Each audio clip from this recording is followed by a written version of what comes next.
Good morning, everybody, and happy Easter. Here's the sunrise service. The sun is just about to peek over the trees back there. And so I'm outside here actually walking the dog. Everybody say hello to Oreo. There she is. Say hello, Oreo. She's not as friendly as I am. She hasn't quite woke up, I guess. I'm not sure.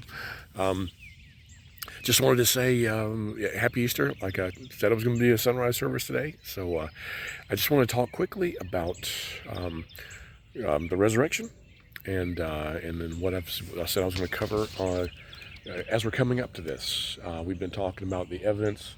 We've been talking about, hey, and here comes a car. Somebody going to apparently they're on their way to go get some Easter eggs or something. So they're driving by there. So there they go. So to prove to you I'm outside, not actually green screening this back there, and you can tell by my eyes that I haven't woke up too long ago. But as we were talking about the resurrection, talking about coming up to Jesus Christ dying on the cross and why, I want to talk about this. We talk all the time about being born again. And, a lot of people, and now that's turned into almost an insult. You're one of those born again people, So we hear that, not as often as we used to. But the idea is this. See, we're born into Adam's line. Adam sinned. The Bible says that for by one man sin entered the world, and death passed upon all men. But then Jesus came. He became the second Adam. That's how he's referred to. That's how he refers to himself. And when we're born in that, we're born into a different bloodline. So we're born in the first bloodline and sin is passed on us. We're born in Jesus' bloodline, sin is taken off us. In other words, sin is imputed upon us, placed on us at the Adam birth, but then righteousness is placed on us at the Christ birth. So when God looks at us, he sees us no longer as the Adam line, but he sees us as the Jesus line, if that makes sense at all. But in other words, that's what it means by born again. It's born in the Adam bloodline, or then born in basically the Jesus bloodline, just to make it, a clearer way to say it, or a simple way to say it, I should say. But I want to just, to talk about, how, you may be somebody who is going, I just don't know. Well, if you've watched my videos, I've given you a ton of evidence. I've given you a ton of reason to stop and say, maybe I should look at this further. If there's nothing wrong with questioning your doubt or questioning your beliefs, I've done so. And I've stopped and looked for the reason that I believe what I believe. And I'm not going to just hold to, well, I believe this because that's just what I always have. Or I believe this because I like it this way. The other just doesn't make sense.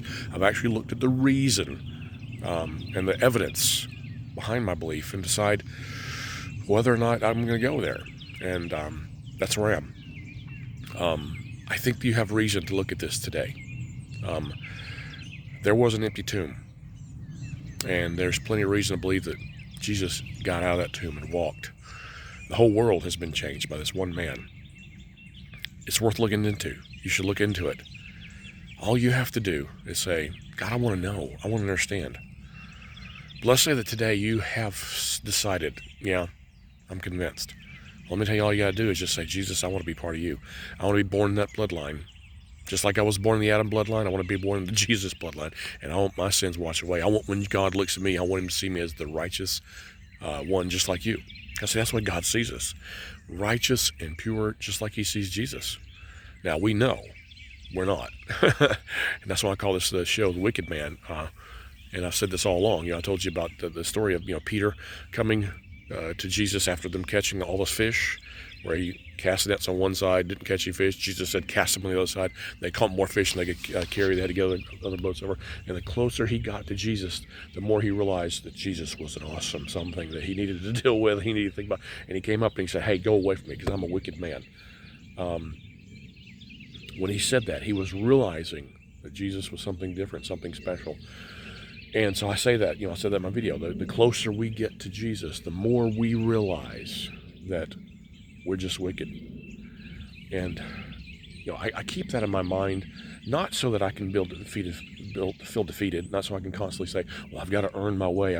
There's no way for me to earn salvation. I cannot do anything to be perfect enough to get into heaven. That is the reason Jesus Christ is different. All others tell you what you need to do to achieve, what you need to do to succeed on your own. Jesus is the one that says, you can't do it on your own. You can't. You are going to be wicked no matter what, no matter how good you be, no matter how hard you try, you cannot be perfect. So there's no way. Have you ever told a lie? No matter how big or small, you've sinned.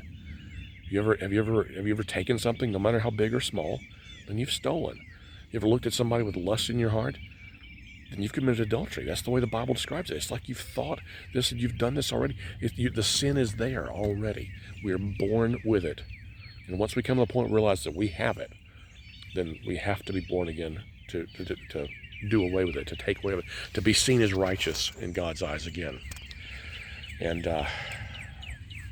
that's what I'm praying today, that you find that you realize you need that you can say, I found Jesus on Easter. I found him, and I realize it makes sense now. I get it.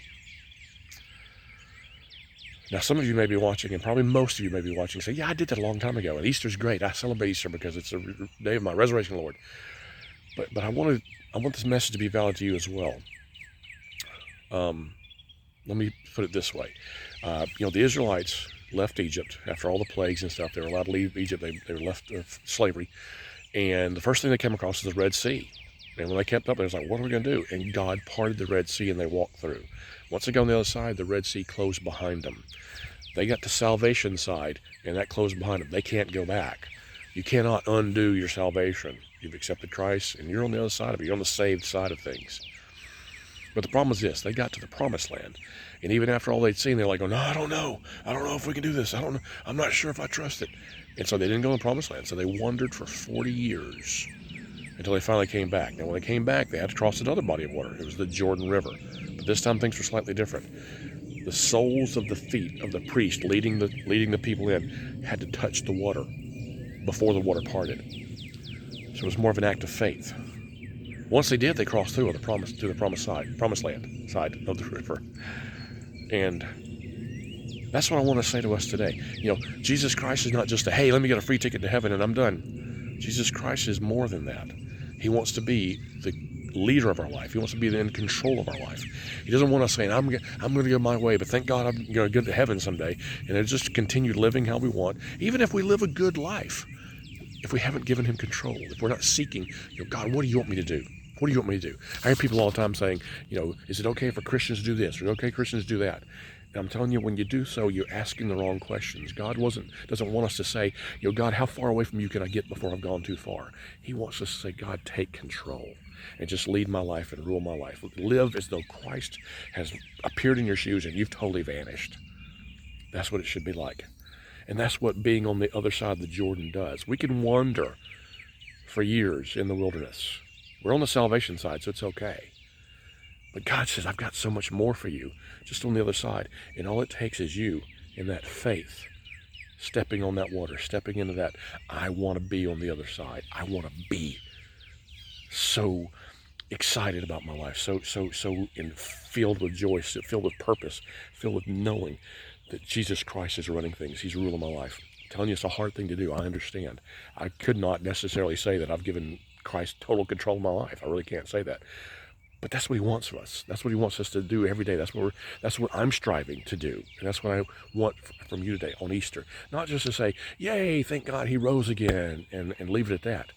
I want to say, thank God he rose again, but what does he want next? Not just, it doesn't stop there. There's so much more. So much more. He wants us to live that life.